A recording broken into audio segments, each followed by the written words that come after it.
Evening, folks. Welcome back to The View for a slightly earlier podcast this week than we normally do it, usually Tuesdays and Thursdays, but went a little bit earlier this week because we want to talk a little bit on more detail about what we talked about last week. So last week we looked with Darren from Only Leeds Bros. We looked at some of the volume of players that have been linked with Leeds, just all up at a brief conversation around them. Today we brought this man here, Lockie Leeds, in to have a chat about a bit more detail about the profile of the player, whether they fit Daniel Farke's style, whether the kind of players Leeds would be interested in bringing in, or whether it's all just a load of noise and ultimately these will all be players that don't come near Leeds.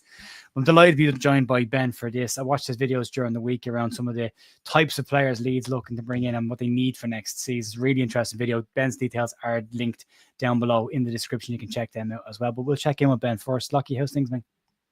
Yeah, good, mate. Like, I'm just preparing for the summer when the window opens and all the videos that we're going to have, all that content we're going to have to go through. So that's been me. I've been watching ridiculous football every day the last 2 weeks. I need a break, mate. But yeah, I'm good. The sun's gone, which is a bit sad now. It's raining Manchester again. So yeah, it's rainy, crappy north of Dublin now as well. Everywhere in it. Yeah. Yeah, it's nasty. Yeah. Oh, well, we got a couple of weeks. We'll take it. Yeah. And hopefully it'll come back at some point, especially coming into the summer. We've got some Club World Cup coming up. We've got the Leeds Creator Cup coming up, which you and me are both probably shouldn't be, but are taking part in. We'll end up hurting ourselves, probably, no doubt. But there we go. We're having a crack at that. You looking forward to that, are you? I am, but I can't. I'm not going to get into it. I can't work out currently. But after tomorrow, I've got something happening, and then I will be able to work out after that and get fit for it. It's to do with my tooth. It's nothing deep. No. Yeah. So that's getting sorted. Finally, I had to bite the bullet and pay ridiculous amounts of money for dentists. But yes, after that, mate, 5K is coming back, working out. I'm gonna be ready for it. I'm proper excited. I can't wait. Honestly, it's gonna be great day out. Yeah, I've been trying to do home workouts with Joe Wicks on YouTube just to get my fitness level to some point so I can actually then go out and run. But my hip has been a real problem. Every time I've tried to do something, my hips end up hurting me. Ryan Kent shout. There we go. There it is. There it is. It wouldn't be a transfer show without a Ryan Kent shout. Yeah. Well, I'll tell you what, we'll get into this. We won't spend too long on it. So we're going to have a look at a couple of players. We're not going to look at every single man, woman, child that have been linked with Leeds United. We're going to look at a couple of specific ones today. And then as it changes over the course of the summer, we'll have a look at different players. To put the main caveat of the whole thing out is these are just players currently linked with Leeds that are coming from slightly more credible areas or have been linked before from slightly more credible people that could fit Leeds' style, look more likely, but not guaranteed at all to be players that Leeds will definitely sign at any point, no matter what you've heard out there. We'll have to wait and see what happens when the window opens the weekend. And real quick for Chris, the Creator Cup will be televised or will be streamed, but we're really, really trying to get bums on seats. There's a ticket link down below for anyone who wants to come. It'll be a family fun day as well. We're trying to get as many people in the stadium as we can, so it's a really good day and will help us in the future, hopefully, to do bigger things. So if you're around on the 20th of July, the details are down below. We'll talk about it further towards the end of the video as well, just to box it all off. But I'll keep an eye on the banner on the bottom. It'll flash up every now and then across the bottom as well. Anyway, let's get into this.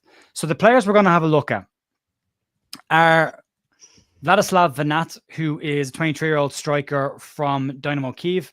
We've got Eduard Spertsyan, linked last year in January, again with Leeds United, number 10 from Krasnodar, who just won the Russian Premier League as well. Julian Weigl, history of Daniel Farke, plays for Borussia Mönchengladbach, finished 10th in the Bundesliga, only 7 points off qualifying for Europe, though, so they were still very much in the mix, even though they were mid-table. Kostas Tsimikas, who's been repeatedly linked with Leeds over the last couple of weeks, and Joe Blackburn has said that if he's wrong about this, he will do press-ups on a stream, so, that's still floating around. And Leonardo Balerdi, who I accept will be an incredibly difficult signing for Leeds United to do, but I like the fact that we're even looking in that pool, so we're going to talk about that type of player as well in a bit more detail. We're going to look at some statistics. We're going to look at the type of player they are and have a chat around them and compare them to similar types of players that might be already at Leeds United to give us some bearing on what kind of seasons they had last year versus the Leeds players this year. So, you all right with this, Lockie? Absolutely. Looking forward to it. Yeah. Cool. I just want to say as well, like, this is not, again, whether they sign or not, we're talking about the profile, aren't we, and the idea behind it and why what type of player we might be going for, basically. So we're not saying we're getting these by any means. We're using them, and maybe we will. But yeah, just to clarify that. Yeah, just have a bit of a deeper look rather than say, well, he's 25 years of age, he's a striker, and he's been linked with Leeds. So this just gives a bit more detail. To have a little bit of a deeper dive, because I can tell you from looking at clips of these players over the last couple of days as well, if you look at the highlight reel, they're all very, very good, but you should also try and find the low light reel as well, so you can get a bit of a balance to see what the bad side of the game looks like, which is why we've added some key statistics from each player relative to the position that they're in. So it's not the same stats for every single player. It's based on the position that they play in. So first one we look at, we'll start with the striker position that's been linked. And this is a young man who's making a big name for himself in Eastern European football with Dynamo Kiev. He's 23 years of age, a left-footed striker. He is described as a complete forward, has a release clause of £17 million. Kiev did say that he would leave this summer for bigger pastures. However, they wanted to hang on to him until after their European qualifiers had taken place. Since then, some journalist has leaked the fact that he has a €17 million release clause, which means if anybody comes in from at this stage, he's free to go and they can't really do an awful lot about him. A couple of things I noticed about him, if we're getting to Lockie's take on him from watching the games, is he's a kind of player that likes to play on the shoulder. He likes to get in behind teams as well. Nearly every goal I've seen him score is, especially on his left foot, his preferred left foot, appears to be low into the corners nearly every single time, whether it's up close or from distance. He tends to find the bottom corners. On his weaker right foot, he tends to put them higher into the goal, but that's probably a weaker foot kind of thrashing at it a little bit. But a very, very good player in terms of his position is good, takes a limited amount of touches, so he will try and score goals or finish usually within 1 or 2 touches of the ball coming into him. He stays very central as well. And for a small enough man, he uses, in terms of his stature, he uses his body shape very well to hold off players and be hard to push off the ball. And he's a pretty intuitive finisher as well. When he gets a half a chance, he seems to try and hit it first time and finish. So a lot of really interesting things about him, but he is coming from Eastern European football as well. And there's not a guarantee that adapts into the Premier League. Some have, some haven't. But Ben, Vladyslav, Vanat, young man, best years are well ahead of him. What are your thoughts on this one? Yeah, and I just want to clarify as well, with a few of these, obviously I didn't know there was before this. I've watched since, just so people you think I've not watched this guy. I weren't watching the Ukrainian league before this, but I watched 60 minutes the other day of him, and I think from that I got a good idea of kind of what he is. And yeah, running behind central, those are the two things that stood out. He's not that tall, but he's got long legs.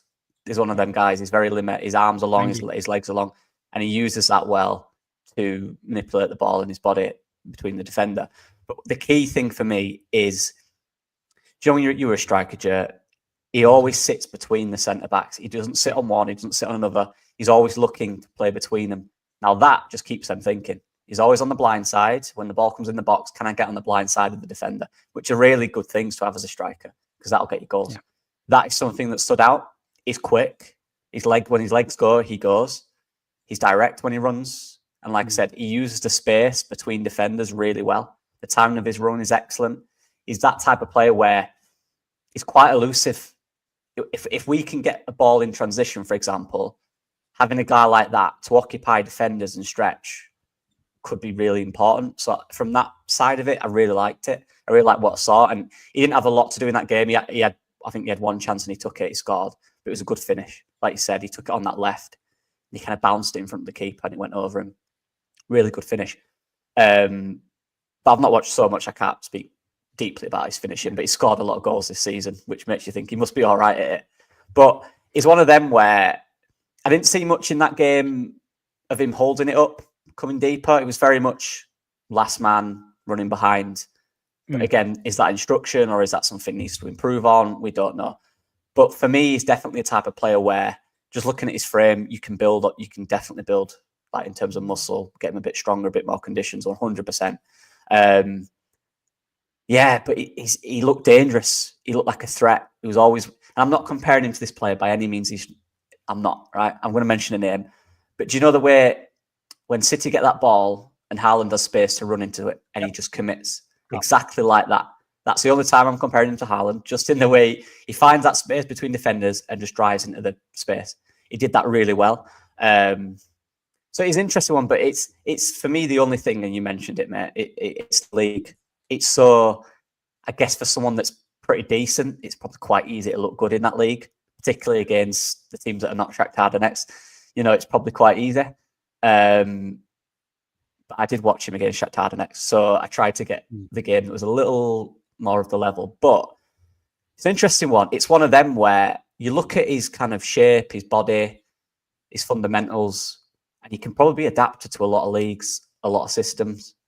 But it's also, can he do it at a high level? That's kind of the to and fro of it for me. Yeah, the piece that the players that are compared to him, different statistics. So Tammy Abraham from his movement and being able to find space in the box, and you mentioned that at the start, Lockie, and it's one thing that stood out to me. Every time he seemed to receive a pass into the penalty area, he was in free space. So that's clever movement to find these pockets. You said he operates between the two centre halves. One thing that we looked at last year with Joe Pirro, and one of probably his criticisms was that he was never in the box when the ball was going in often enough, and we needed a striker that would stay central. And Matteo Joseph did that to mixed effects. But one thing I've noticed from Vanat, from again, looking at the goals, looking at the misses and the shots that he's taken over the last couple of seasons, he generally tends to stay between the width of the 6-yard line. That tends to be as wide as he goes. And Charlie Austin was a similar striker to that as well, would operate between those two areas, would never go out wide, would always stay in those areas. But the adapting thing is a really interesting point as well. And the way I looked at it was, how many touches does he take when he's involved in a move? How many touches does he take in the box when he has to have a shot away? Because they're things that will get you caught in England, because if you think you've got time, usually you're pressed rapidly and that time goes away very quickly. And the one thing I did notice about him was nearly every single chance when a ball comes from near the box, it's a first-time shot.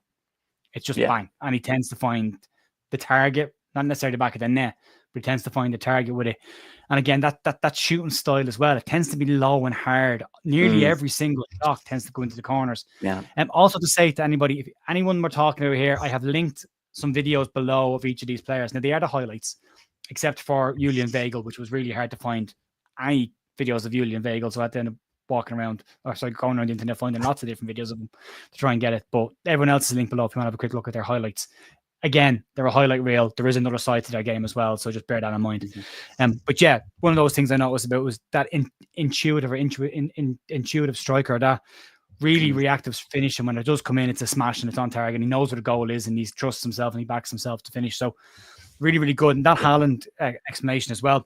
Not the build of Haaland, definitely the length of stride of Haaland. He's got a very long stride once he gets moving, but he does like to get in behind and play off the shoulder of the last defender as well, which might be useful in the Premier League if you're in transition an awful lot. We might need that kind of player who can go. So exactly, yeah, very different to what we've got though, Lockie. Very different. Yeah, the Haaland, so I have to, I don't want to. It's that point and go, point to a space, drive into it, head down. I'm going in that space. Give me the ball to that. That's the kind of thing I was talking about with Haaland. It's very much, that's the space. I'll point there, give it there, I'll be there.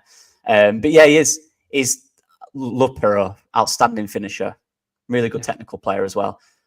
But we need someone with explosive pace. We need someone, either that or someone that can hold the ball up really well and just be a massive nuisance. Physical, that word, whether that's from speed or from power. We need physical for me. And Pirro's a lot of things. He's not physical. I think we can all agree on that. And it's that kind of, he's nice. He's very nice, is Pirro. I want someone to, not illegally, but elbow a defender or get, stand on the toes a little bit, annoy him. Yeah, be horrible to him. Like I watched in the game of a year with Beto when he played against Liverpool. That's what he was doing to Van Dijk. He was just shoving into him. Little things like that. You need a presence in games, especially when we're one of the newly promoted teams. We're going to need a fight. And Pirro's a lovely player and a good option to bring on. Of course he is. But he's not a fighter. And I think we need that with physicality as well, for me. Yeah. I think there's different types of profiles of players for different scenarios next year. And I think that there's one there. If we were to compare him to Joel Pirro, and I'm just saying this out loud before we go, this is the championship for a team that's dominated the championship versus top tier leagues in Europe.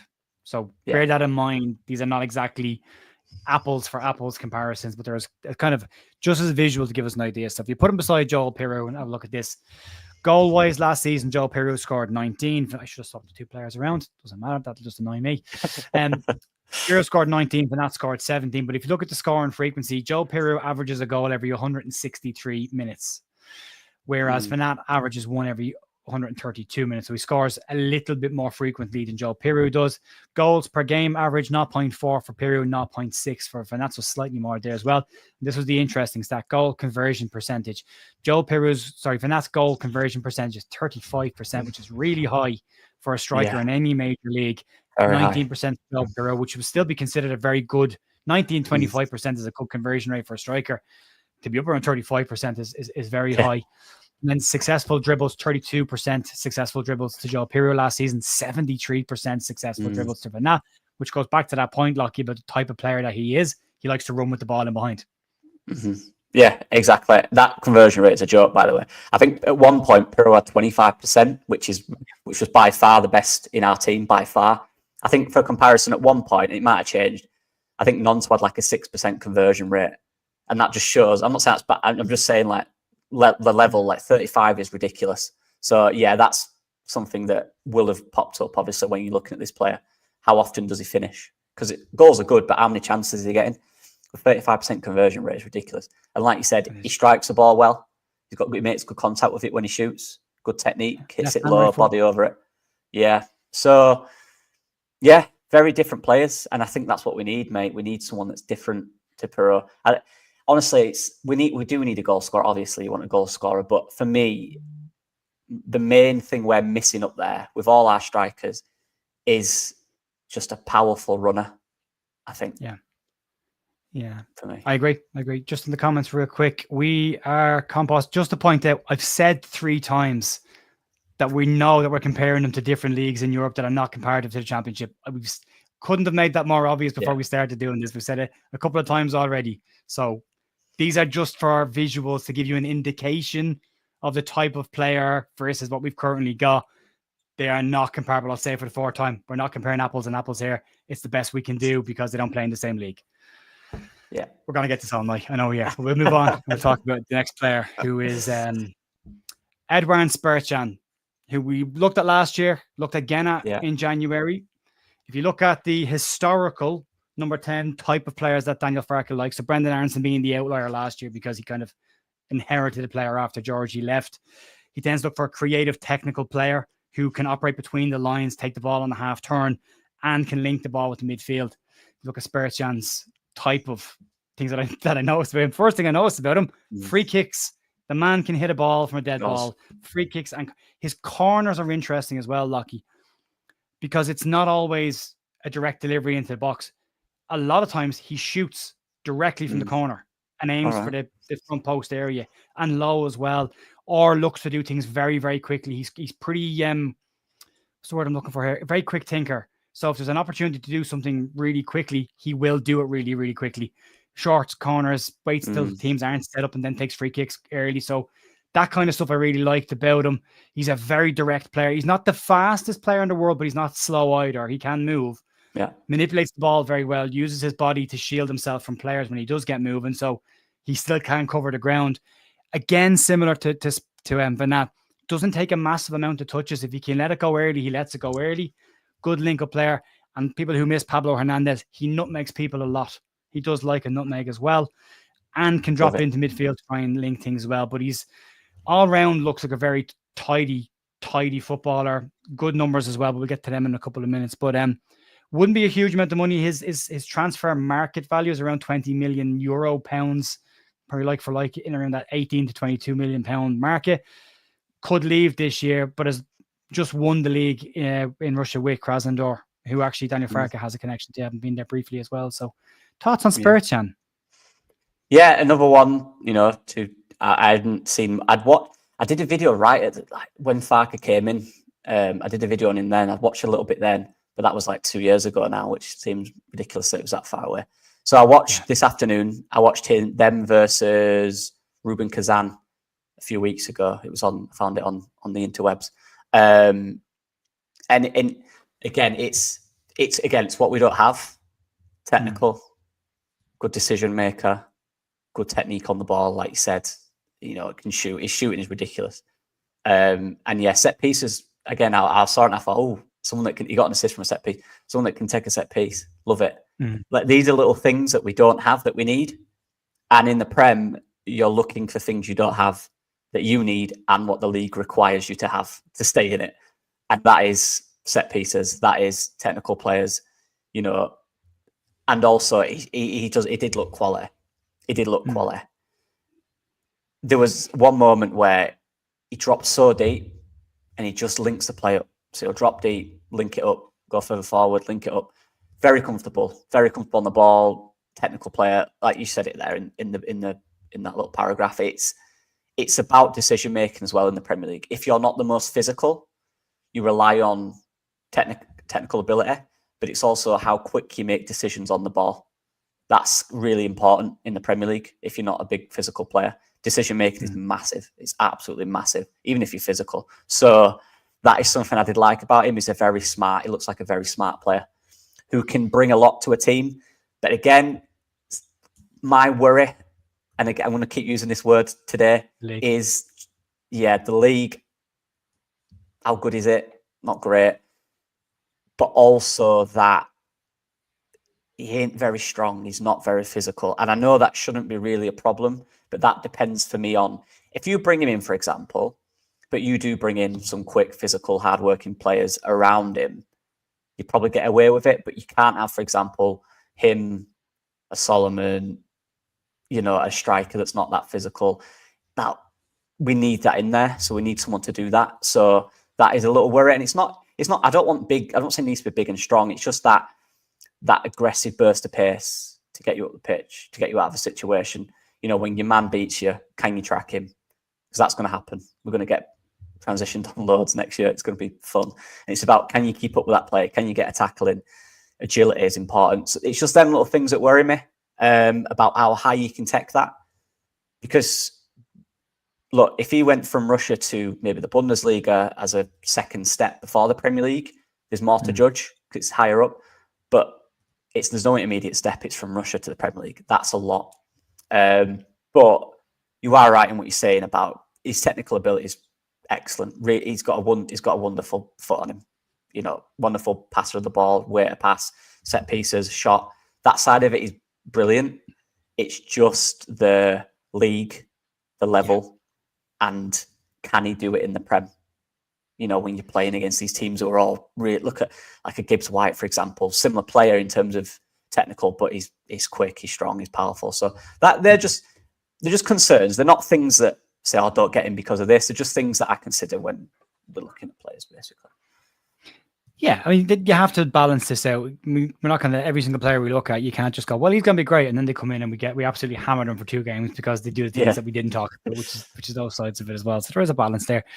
There was the one thing that really stood out to me that I was very impressed with above everything else that he does in the game was how quickly he can change his mind in situations and find another way of doing it. Like some of the goals that he does score, he doesn't score a huge amount of goals, but he scores enough. He's got good numbers. We'll go through it in a second, but like he could be shaping up to put a ball into the far right-hand corner and then it'd be closed down and very quickly he'll just snap the ball into the bottom left-hand corner. Like he has that change of thought really, really quickly, which there are bits of him that I looked at and went, there's a lot of Pablo about that part of his game.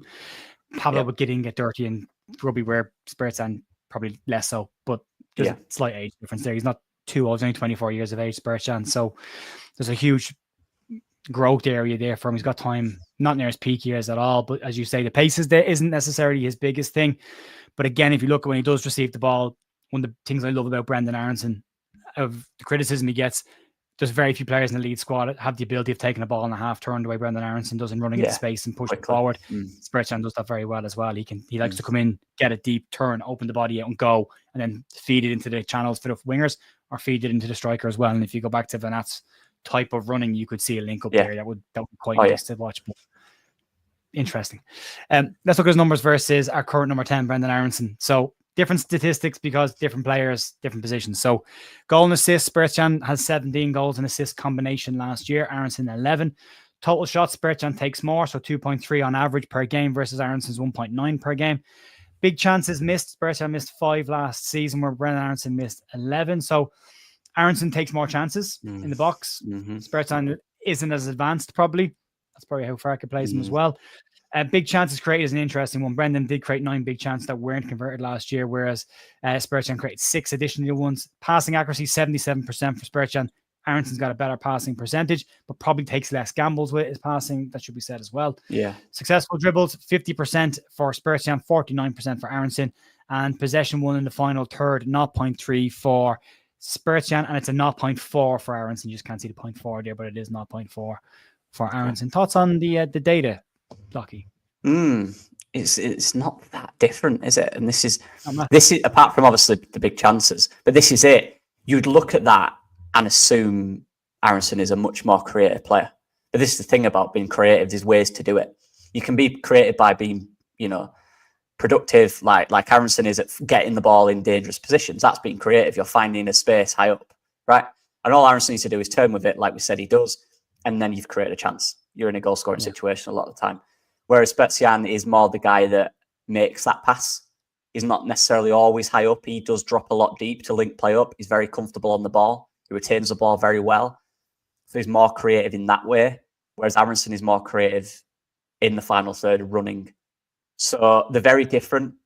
And this is where, obviously, in the G&A, the final result, this is where it comes down to the conviction of how creative you are. How being creative is fine, but what about that final decision? What does it end in? Does it end in a correct pass, a goal? Spertsyan as well does take penalties. And I think he scored a few this season, so that thing is into it. But still, he's got a great shot on him, and he's a very tidy player. One thing I did like about him as well, mate, is he wins a lot of fouls. Like you said, the way he manipulates his body, he wins a lot of fouls, which sounds like nothing. But in the Prem, if you want a bit of territory, a bit of the ball, you want to create a set piece, you're good at set pieces, especially in a game where you're struggling, winning fouls is massive. It's really important. So little things like that help. Yeah, so this is it. You look at like stats and you think, oh, they're quite similar players, but Aronson creates more chances, but not necessarily. There's always Russian Premier League, so you bring it up and it's and it's weird. It's a weird one because again, what I like though, very different to what we've got. Not someone coming in that is like Aronson. It's someone that's very different, which means you've got options if needed, which is what we'll need. So yeah, no, probably similar to Vanat. Is it Vanat? I forgot his name. I think it's Vanat, isn't it? Vanat, yeah. In terms of looks like there's definitely a lot there. Definitely things that are a question mark moving up to the Prem. But would the club take that risk? That's because it is the Russian Premier to the Premier League. But who knows? Look, this is where these gems are at times. These are the ones that maybe you do take that risk on and they don't work. But if they do work, then you could sell them in 2-3 years for 60-70 million. This is starting the recruitment team now, or the owners. Do we make that decision? I don't think they will. I think it'll be top 5 leagues we'll be looking at mainly, maybe top 7, including maybe Holland and Portugal. But hey, let's see. It's exciting though, because it is. I liked what I saw of Marie. I thought that's an exciting because again, like you missed Georgie's stuff from last year because Georgie was just a fun, exciting player to watch. Spertsyan, when I watched him, fun, exciting player as well, likes to make things happen. But again, that point is there. John making the point: why are we looking at these players when we're not going to get any of them? John, if you can send me the list of players that we are going to get, then we'll do a video on them. If you know that much, I've already explained why we're doing this, so we'll crack on. Look at the next one, Lockie, moving to the midfield area, and it's Julian Weigl, or Weigl. I've been corrected on his pronunciations, Weigl. Deep line playmaker, not unsimilar to Tsimikas in a lot of ways, and we'll get to that in a couple of minutes and put them side by side. Will be a similar type of player to the likes of Rodri, Locatelli, and Jorginho's deep line playmaker as more than a deep line defensive minded midfielder. So slightly different to Gruev in as far as more on him to create moves moving forward. Gruev's more about stopping the play coming at him. Good strong tackler, does limit his touches as well, likes to move the ball pretty quickly, but as we talked about before we came on, he isn't a quick player, so it's important that he gets it out of his feet and gets rid of it quickly, or he will get closed down. He does that quite well.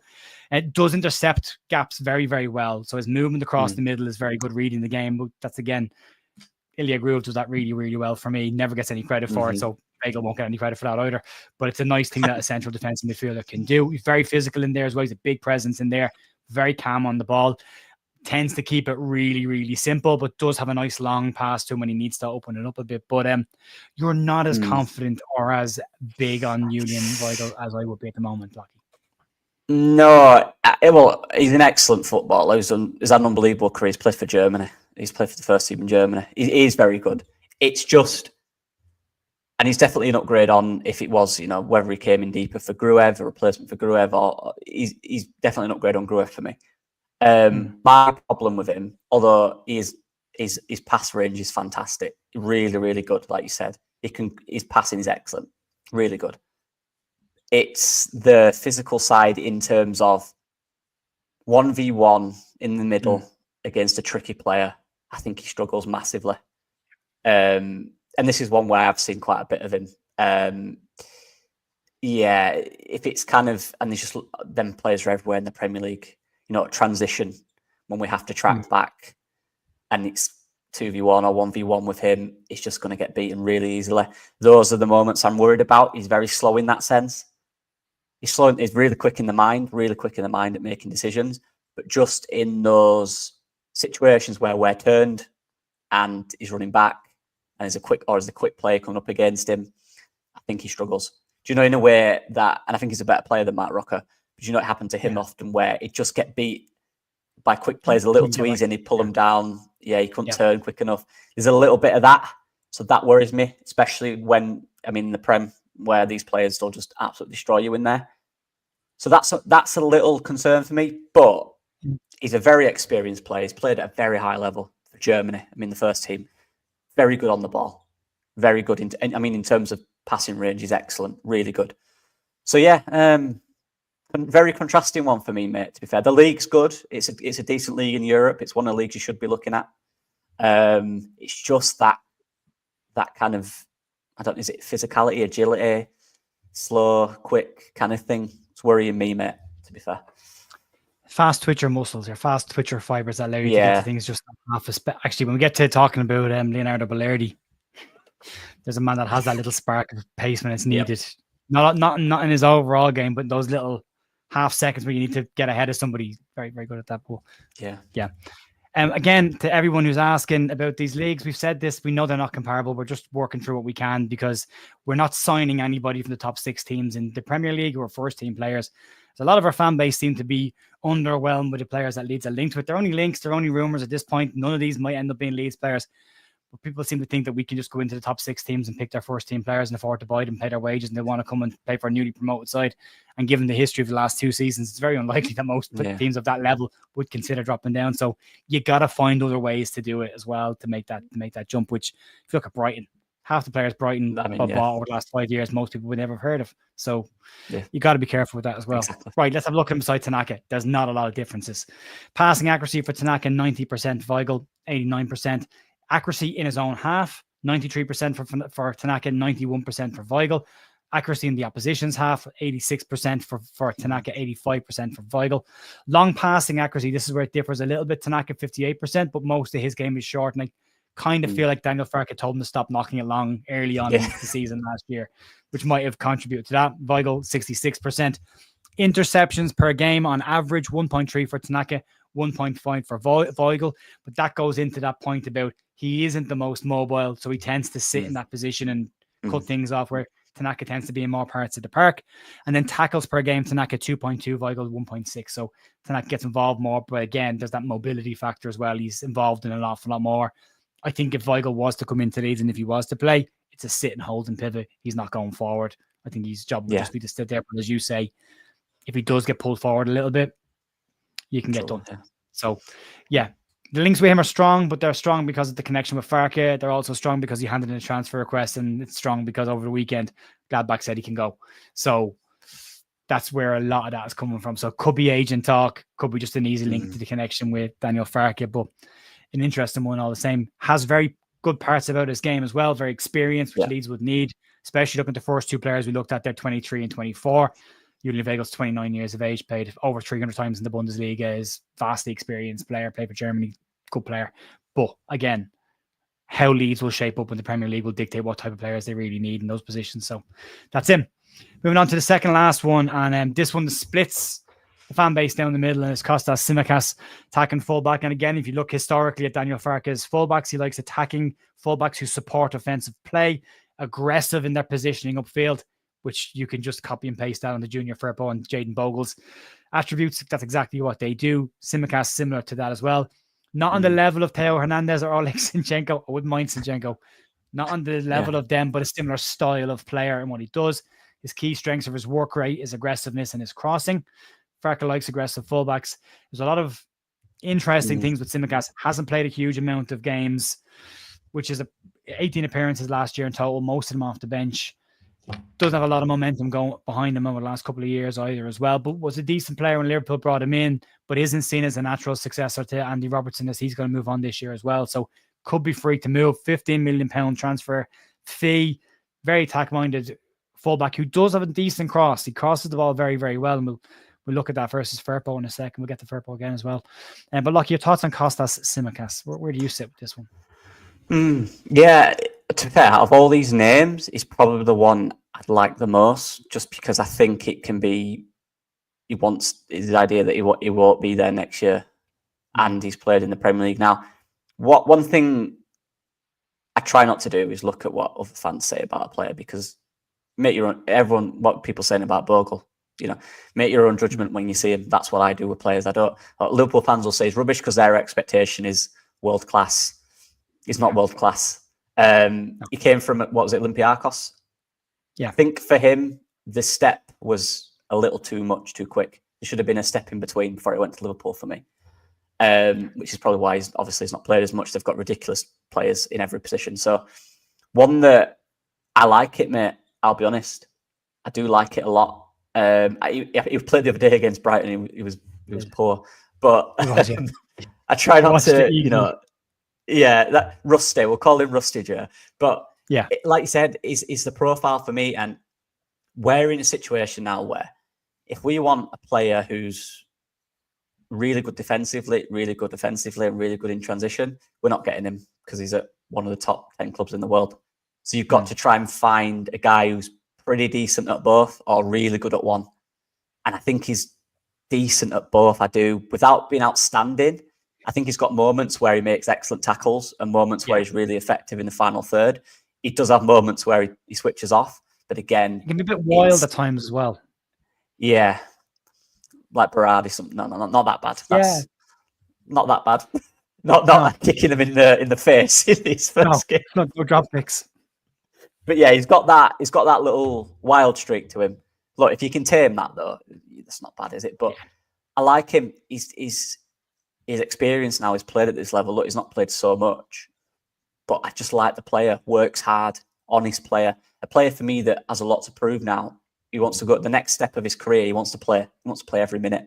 He probably wants to prove to himself that he can make it in the Premier League properly, starting. So this is one I'd like, mate. I really would. I'd like this one. Yeah. There's a big gap from the Championship to the Premier League already. We know that. Huge. But then within the Premier League, there's 3 leagues on its own. There's the bottom 4. Or bottom 3 as it has been the last 2 years, who scrap out for most of the year with each other. The middle block that are competing for the lower European places, trying to avoid relegation zone, and then the top 6.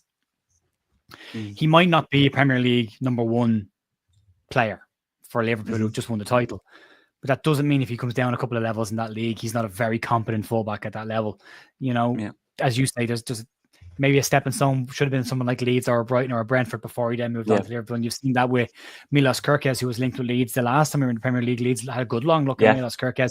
Goes to Bournemouth for a couple of years, proves himself, gets better every single year. Now he's going to probably move on to Liverpool next season as well. Ironically, probably place Tsimikas. So it's an interesting one. There's a lot of what he does that I like him, and I put in that he's a very committed player. Leeds fans in general tend to love committed players, and he's very committed. I wrote good and bad, because some of the good commitment is those hard tackles. He will go in and put his foot in, and he will win balls, and he times his tackles quite well. Sometimes when the ball is bouncing around the edge of the box, he's a tend to just swing a leg at it and wildly strike a ball. So the commitment to get to the ball is there, but the quality of where the ball goes isn't always there. Sometimes it goes behind him, sometimes it goes out to play for a throw in, sometimes it goes up the pitch. But there is good and bad.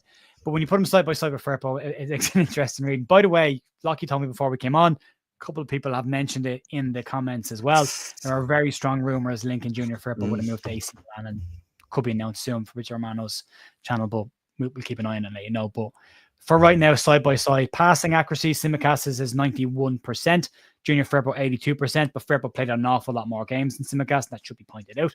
Crossing accuracy, Tsimikas 22%, Firpo 16%, and I would have thought Firpo was a very good crosser for us. That tells you that that's percentage margins for fullbacks. Interceptions 0.6 per game for Tsimikas, Firpo 1.2. Tackles per game 1.7, Firpo 2.1. Successful dribbles 50% for Tsimikas, 45% for Firpo. Total duels won, so the more physical side of the game, 57% for Tsimikas, 54% for Firpo. And the amount of times they've lost possession. The reason I put this stat in is because they go forward so much, losing possession is part and parcel. A lot of fullback plays, how often they can minimize that. 6.6 times on average for Tsimikas, 13.3 for Junior Firpo. But again, context being he was playing far more often and was a far more attack-minded player for Leeds in a team that wasn't really defending for most of the year. So there is that there. But thoughts on that, Lucky, having a look at that? Yeah, one thing I like about him as well, I think for all Firpo's unbelievable player last year and the year before, he's not the quickest recovery defender for me. He don't get back very quick. Tsimikas, I think, does. You know, Klopp brought him in. I think it would have been Klopp, obviously. He brought him in. That's what you got to consider first. He brought him in because he needed that attacking output, that work rate in a Klopp system.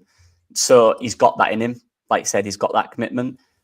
But yeah, it's Firpo's strange, or we're strange as a team, because our crossing was actually quite poor until it got to the byline and it was a cutback, or one of them where it's on the byline across the front of the goal. Then it was really good.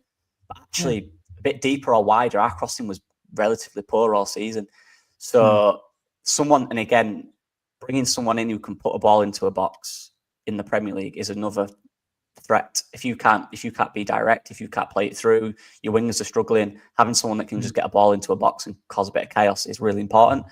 And duels as well. Like I said, it's going to be so hard to get a guy who's outstanding defensively and offensively.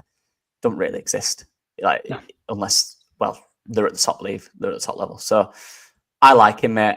I think he'd be a really good player for us. I just do. I think he'd be excellent. I think the fans would like him. I think he's one of them that the fans would get on with really well. Yeah, he will make mistakes. He'll probably do a Firpo and run out of position for no reason at times. But all fullbacks do that these days. It's the way it is. But I like him. I think, like you said, he's a very committed player, hard-working player, and that's a good attacking output for me. So I'd like this one a lot, to be fair. Yeah. Yeah, I think game time, full preseason, first choice, all that stuff goes well. Get used to the team, give him a couple of weeks. Like same with Bogle, and anyone who comes in the summer, we learned this last year again, give them time. Give them a couple of weeks to find their feet, because it will take them time to get used to wearing that shirt and the likely expectation that will be on their shoulders from the fan base as well. So it's worth keeping an eye on. Right, last one to have a look at, and this is the one that I will say out straight. We haven't a snowball's chance in hell of getting this player. But if we did, he's like Joe Rodon, similar style to Joe Rodon, but levels above that, which I really like, because I love Joe Rodon an awful lot, and I've compared him to Joe Rodon. They're very similar as well, what they do. So Leonardo Balerdi is the current skipper for Marseille. The reason he's in the list and the reason he's been linked to Leeds is apparently he's interested in a move to the Premier League. He talked before their final game of the season, Marseille, where he wanted Marseille in the Champions League. They've subsequently qualified for the Champions League, finished second in the French league. He said that he doesn't know where he is next season, but he wanted the team in the Champions League. Then he would review his own situation next season. He's said to be keen on a move to the Premier League. Leeds are said to be keen on adding another right centre-back to their portfolio, because they've only got Joe Rodon right now. There's James DeBio is not going to play, so they need somebody else in there. He does fit the bill of Daniel Farke's centre-backs. Good with the ball coming out, controls the game, good at reading the game as well. Interceptions and his cutting the ball out, very good as well. A very strong tackler, very good in the air as well. One thing I did notice an awful lot about him, Lockie, and as a striker, I really appreciated this. As the ball is being passed to strikers, he has a tendency to use his frame and his body to push them 4 or 5 yards further out and then drop off a little bit. So before the ball even gets him, he's knocked them back and he's reset himself for when they turn and then he hits them. Yeah. He's very clever, but he uses his body shape very, very well. Very good coming out with the ball from the back. And as I say, he has this little injection of pace that just when you think he's not going to get to a ball, that he just, afterburner goes on, nicks it away from people and then passes it. And again, similar to a lot of the players that's been linked here, he tends to pass the ball early and not overcarry it, not take loads of touches. He will look for it back and forth. So a bit like Ethan Ampadu when he plays a centre back, where he'll give it to the fullback and look for it back and then maybe switch it. It takes far less touches than Ethan does as well, but would be a good complement to the type of player that Ampadu can be at left centre back as well. But what are your thoughts on Leonardo Balerdi, who will cost about £20 million plus if you were to get him? Yeah, like you said, I agree with you. This one is, I mean, they're in the Champions League. He's the captain of that team. You know, this one's going to be, all right, a player of this level is really hard, but you have to, as well as the experience, the Premier League experience that we need, the physicality, you also need 2 or 3 players that are quality, like proper quality. And for me, is that type of player. The one thing I like about France, and it gets a lot of stick, it's a very physical league. Yeah. I've done it for me scout reports that I've not done yet because I'm behind. I apologise, but I've watched a lot of France in the last few weeks because, particularly centrally, midfield and defence, it's very physical, and that translates well into the Premier League. That physical side of the play. So if you can deal physically in France, it's not the same level because the quality is not quite there consistently every week. But if you can deal with that physical side of it, transitioning to the Prem from that perspective will be easier. So that's something I quite like about centre-backs and centre-mids from France. And yeah, look, in the little laughs, he's a quality player. He's a very good player. He is what you call, for me anyway, people might disagree and that's fine. For me, he's what you call a bit of a statement signing, to be fair. I was just going to say the exact same thing. Yeah, he's got that stature. And he's been around for a while. He's been to a few clubs. He's had a good career, a very good career, very experienced in the top leagues for a long time. And you're right. I think he complements Rodon outstandingly. Both very good recovery defenders, both very quick, probably a bit more dominant in duels than Rodon in terms of, you know, standing players up. Yeah. But I think it works well. This type of player, for me, is what we need back there. We need someone who is dominant in duels, but also decent in the air and good on the ball. That's a lot to ask, but this is what we've got to do now because the strikers that we come up against most weeks are going to be top class, even world class. Yeah, that's a really great point by Howard. I was going to say, because it was said by somebody else there. Oliver said, if he could play left centre-back, go big for him. He has played left centre-back, and he does play left centre-back quite a lot for Marseille as well. So he can operate on both sides of the centre, comfortably on both. Argentinian as well, so you know he likes a bit of physicality because they tend to be more physical players in general. But yeah, for me, and I completely agree with you, Lucky, I won't disagree at all on this statement signing if you're bringing him in. And the interesting part is he's probably a target for other Premier League clubs. But I think the reason the top 6 clubs don't make that move for him is because of that French league, if he's not facing the amount of talented players on a regular basis that you would get in the Premier League in that bracket. So I think that's probably why. But for mid-table, just below Europa League level, he's only 26 years of age as well. He's right in the 49ers bracket for the type of player they like to go after, but he'd be very difficult to get, but it would be a very big statement signing. And as I say, even if he's only one of the players on Leeds shortlist, the fact that they're even thinking about shopping in that pool of players to me is very encouraging. Yeah. There was something going around a few weeks ago and we linked about he's made the most mistakes or something. He's made a lot of direct mistakes to goal this season, but that's not a constant theme in his career. That happens. It happens, right? You make 2 or 3 passes, one don't come off. He over hesitates on the ball at a time. It is what it is. It's fine. That's not a concern for me.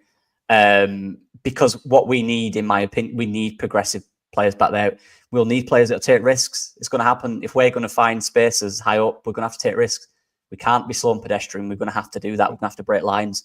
So for me, yeah, like you said, Jay, whether it's him or someone of that level, we need a dominant centre-back, in my opinion, that can do a bit of everything because this league is going to be relentless. Yeah. The mistake that a lot of people said Leeds made the last time in the Premier League is they were shopping in the 10 to 15 to 20 million pound bracket, not the 20 million above bracket, which is what they needed to. Balerdi would fall into that bracket of being 20 million plus, depending on the interest. But again, I get that. Let's have a look at the quick stats because there is some stuff on. I think mistakes leading the goals. No, I don't. Passing accuracy, Joe Rodon side by side with them. This is how they are similar types of players. Again, the level is different. So, adjust for top level French football versus second tier English football. They're not a million miles away from each other, to be fair, in a lot of cases. But passing accuracy, 94% all up for Balerdi. 96% for Joe Rodon. Own half passing, 97% for Balerdi, 98% for Rodon. Long ball accuracy, 57% for Balerdi. That's where he drops down, where Joe Rodon is far more adept at those longer passes, angle balls across the box. Or it could just be a factor of the way Daniel Farke likes to play. He likes his fullbacks to go with those big diags, so that could be instructional as well. Interception-wise, Balerdi 1.4. It's a big part of his game is cutting out passes that go into the channels. Very good at that. Joe Rodon 0.5. Didn't really have to do as much of that on the championship last year. Tackles per game, 2 for Balerdi, 1 for Joe Rodon. Recoveries, 6 for Balerdi, 5.5 on average each game. And total duels won 60% for Balerdi, 53% for Joe Rodon. So they're not a million miles away in the style of player and what their key attributes are. But it's an interesting juxtaposition between the two of them. You could play both of them. You could play both together. And it's worth pointing out as well, Jay, Rodon played in France before he came to us on loan, and he struggled. Yeah. So it's not always a linear straight line as to what works in what league. It's about the player in himself, and it's about the profile. So that's not to say, if he went back now, he'd struggle. He's probably a better player than he was. He might just not suit that league. Also in the Premier League as well, Rodon had a tough time with it. He was younger, but we've given him a chance. So you've got to give someone from a league that's better than the Championship a chance. This is the point. So yeah, I like him. I think he's an outstanding player. He's got his flaws, as everyone has. Otherwise, he'd be at one of the top teams in the world. But again, we're looking for players who can be really good for us and what we need right now. And there's absolutely no denying 9 times out of 10, it'd be good for us, wouldn't it? Let's be real. It's just, what is it? They won the league? No, they finished second, didn't they? Behind PSG, I believe. Second, which is ridiculous as well. Yeah, you're not going to win the league, are you, with Paris Saint-Germain there? No, but the captain of that team, this year as well. Yeah, very good. Yeah, captain of that team as well, Jay. Yeah, experience. People are saying, leadership. Why would he leave Champions League football to have a relegation battle? I think because just in general, the money even in that level is higher, but also he's an international footballer who wants to be at the top level to play for Argentina. There's World Cup coming up as well, so he wants to position himself in the best league in the world. The Premier League is still the best league in the world, unless he gets a move to Paris Saint-Germain, which he doesn't look like that's going to happen anytime soon. So you look elsewhere, and then maybe that's a factor in it as well. But yeah, the more I've watched of him, the more I've gone, oh, please just go and get him. Just go and get him. People want to play in the Premier as well. Most footballers growing up, they look at that and go, that's the level I want to play at, because they want to play at the best level every week. Now, look, like we said at the start of this, we know this was going to be extremely difficult. I don't think it'll happen. I think there'll be a lot of teams if he goes anywhere, even in the Prem. Good point there. Yeah. Well, that's physical. Charlie Creswell is a physical player. He's still very slow, though, Charlie Creswell. That's why he struggled in the Premier League. This guy's not slow. No, he's not. He's quick. That's the big difference. That's the transition from one league to another. When anybody clicks on the video link below, just watch for the moments where you think he's lost the ball and look how rapid he is over 2 yards. It doesn't sound like an awful lot like 2 yards, but I know, and Lockie, you'll know this from doing suicide runs or doggies, whatever you used to call them, first back, second back, third back. That first yard, if you're not quick over that first yard, you could be gone. Like, you could be left for dead. He is lightning quick over the first couple of yards, and it's deceptive because he gives strikers an opinion like, oh, I have this, and you think maybe he has it, and he just comes out with the ball, and you're like, actually, no, you were nowhere near it, even though you thought you were. Yeah. So yeah, it's nice. Don't think Charlie wanted to stick behind Rodon. I don't think Charlie would have got in, but he's had a really, really good season in France. And he wanted to play. And he's doing well, and honestly, I'm really happy for him. And that's what happens in football. He weren't starting over the quality players we had, and he's gone and played really well. So good on him, honestly. Yeah. Okay, well, that brings us to the end of that part of it, folks. So massive thanks for stopping by, having a chat with us. We'll have a look at other players over the coming weeks and months. We don't know what's going to happen. There's a couple of start comments I wanted to run through really quickly and get Lockie's opinion as well. Do you think the 49ers have things ready to go for day one of the window, which is Saturday, I believe? Yeah, 100%. No. They'll have been the second. Yeah, we won't get it done until end of August because it's us. But yeah, you'd assume so. Look, this is their chance now. We're in the Premier League. They've been waiting for this. This is why they came to Leeds United. They wanted us to be at the top. Yeah, they'll be ready. 100%. They'll be ready. Yeah. Tim, are there any economic sanctions when dealing with Russian clubs? It's a really good question. I don't know. I have no idea.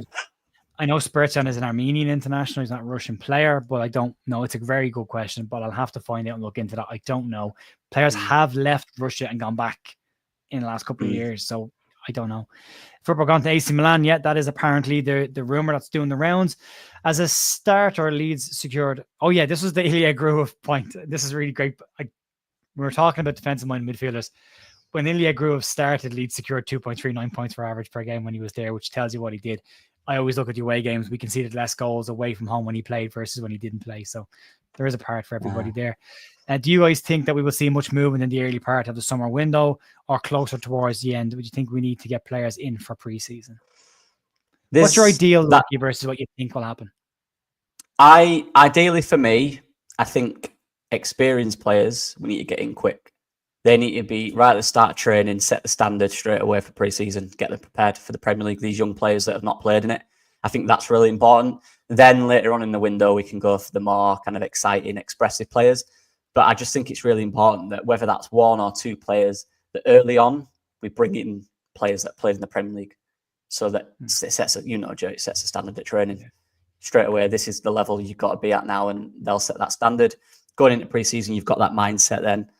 You carry it through. So for me, what will happen? I think we will. I think we'll bring in some experience quite early on. To be fair, I do think that'll happen.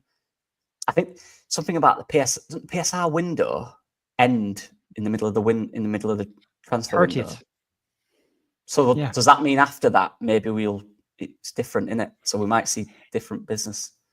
I think it depends on where you are. So the reason the transfer window is opening on the 1st for 10 days and then closes for 6 days and then reopens again, which is why close it, just leave it open. It's a week, just keep it open. But they're doing it for the Club World Cup, and that's why. So Trent could get his move to Real Madrid before the World Cup. The Club World Cup started, but that gives you an opportunity to get players in nice and early and then have them coming in for preseason, which won't happen. But then, as you say, the PSR deadline kicks in the 30th of June, which we got caught last year with Archie on, and it falls into a strange bracket. If you've got PSR a headroom, it might be worth your while getting it done before the 30th because it's in the previous year's finances.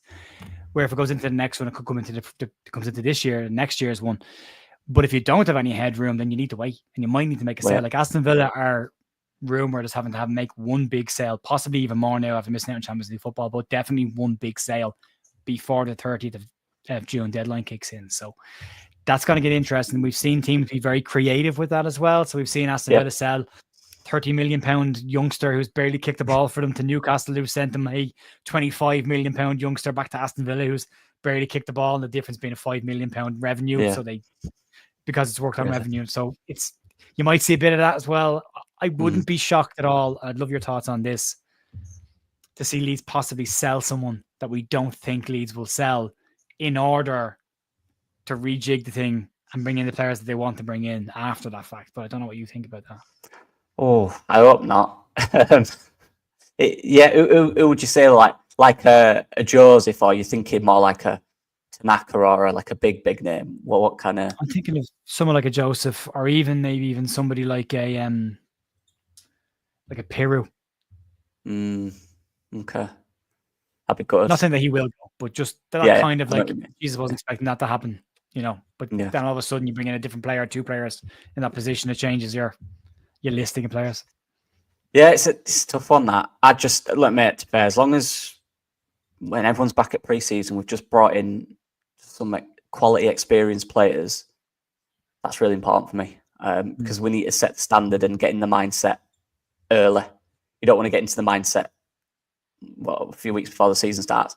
It needs to be day one for me. Like, imagine turning. I don't matter who it is. Just wild example. Souček. You turn up to training. Souček's there.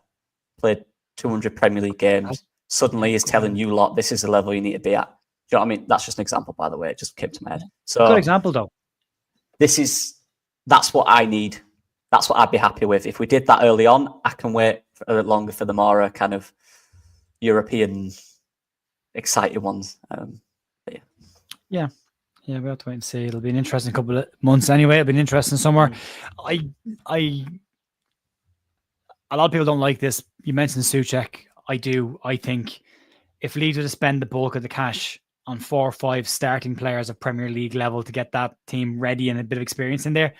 And then to have a couple of covering players, the likes of Souček on a free transfer who can fill in for Weigl if you need to bring him on in the last 20 minutes of a game to kill a game off or be more defensive minded.